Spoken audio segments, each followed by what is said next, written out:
a messenger or a missionary was arrested, then later on released, the Prophet sent another emissary, that's the representative, that's Uthman radiallahu anhu. But he was also locked in a room for 3 days that is full of smoke. So due to this, a battle almost started, that is between Quraysh and the Muslim, but was suspended when Uthman radiallahu anhu was released and hung. So because of fast crash was locked, then his camel's legs were chopped off, then he was released. That's the first messenger. The second messenger, Uthman. So they told them that they had come in peace, but instead now they were arresting their representatives.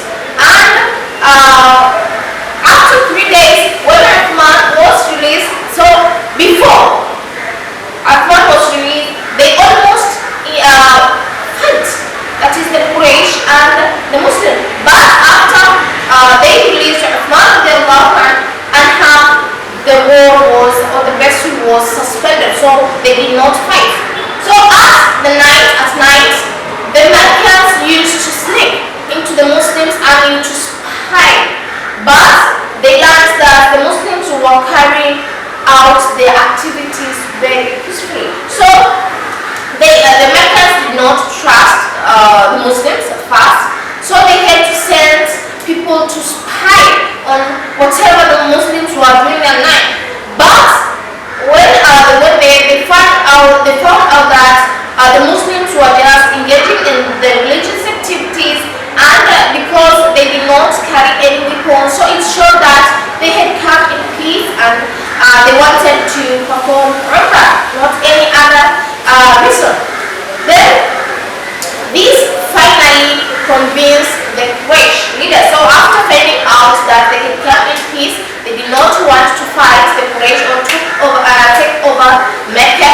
So the Quraysh leaders were convinced that the Muslims had not come for war, and they agreed to send now a representative that is led by Suhail ibn Amir to sign a truce, to sign a contract that is with the Muslims in which the following terms were agreed. So after being convinced that the Muslims had come just to perform, they had come in peace to perform the lesser pilgrimage and not to start a war, so now they agreed now to send representatives to sign a truce with the Muslims, and they had come up with a list of terms whereby the Muslims had to agree. Then, so we look at the terms of the Treaty of Hudaybiyah.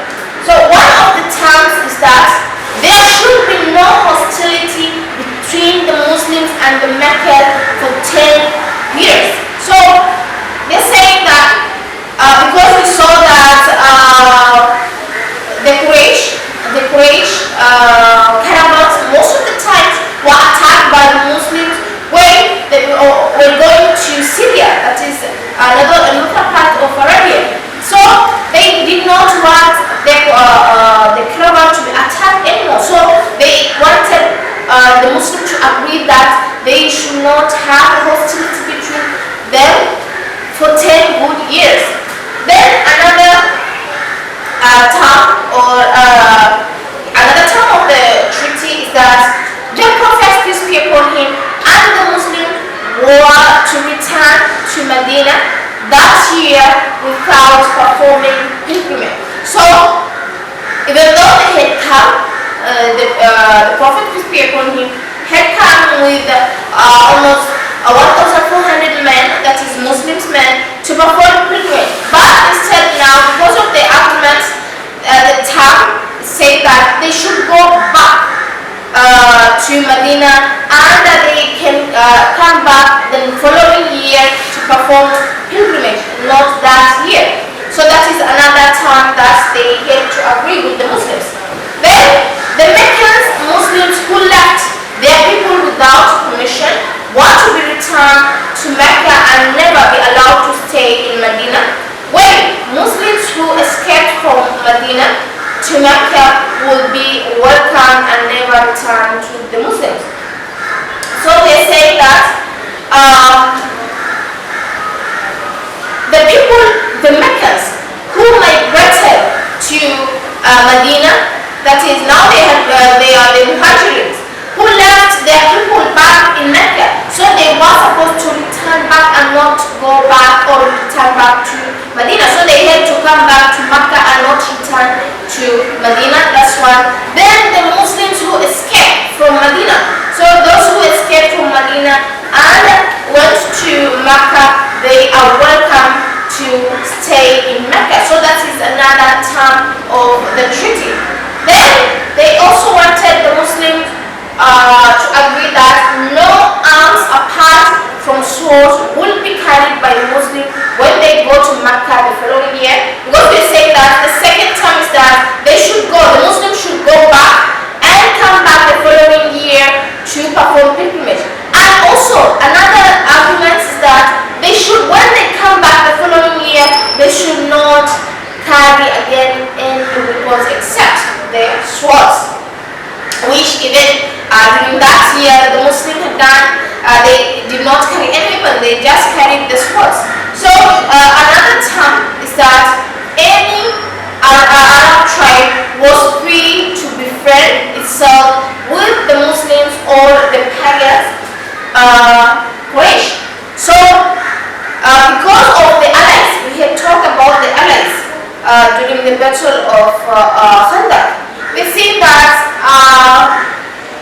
these other Arab tribes, some of them were not allowed to either be friends with the Quraysh or the Muslims. But now, because of the Treaty of the Hudaybiyah, they came into terms that the Arab tribes were free now to engage or to be friends with either the Muslims and or the Quraysh. So that's another term. Then we also agree that none of the terms will be changed for the next 10 years. So after all the terms, the last one was that they should not change any of the terms for 10 years. We had seen that in the first term is that there shouldn't be hostility for 10 years. So during those 10 years, they should not change any of the terms that they had agreed upon. So these are the terms of the Treaty of Hudaybiyah. And we say that Hudaybiyah, the Treaty of the Contract, Hudaybiyah was the valley that was near to Mecca, which the Muslim had come before entering Mecca. Why they did not go directly or enter directly in Mecca? Because of the hostility between the Quraysh and and Muslims. We know that they did not have good relationship. They had conflicts. They had a hard relationship between them. So those were the terms of the Treaty of Hudaybiyah. So most of the terms of the truce were friendly to the Quraysh, and there was a general satisfaction among the Muslims until when Allah subhanahu wa ta'ala revealed the following verses about the treaty. So we are saying that because the terms came from the Quraysh, so it favored them. And most of the Muslims were dissatisfied with the terms of the Treaty of Hudaybiyah. So because it favored the Quraysh and not the Muslims. But they agreed to it after the ayat of the verses which were sent by Allah subhanahu wa ta'ala. So the verse say, "Look, we have given you, O Muhammad, a sign, victory, that Allah subhanahu wa ta'ala may forgive you of sin, that which is past and that which is to come, and may perfect His favors unto you and may guide you on a right path." And thus Allah subhanahu wa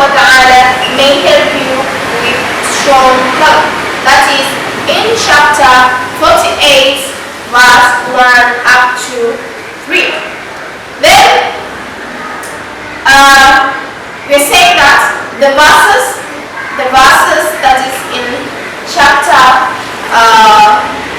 48 had several had proof on the truth of the event which had followed in the Treaty of David.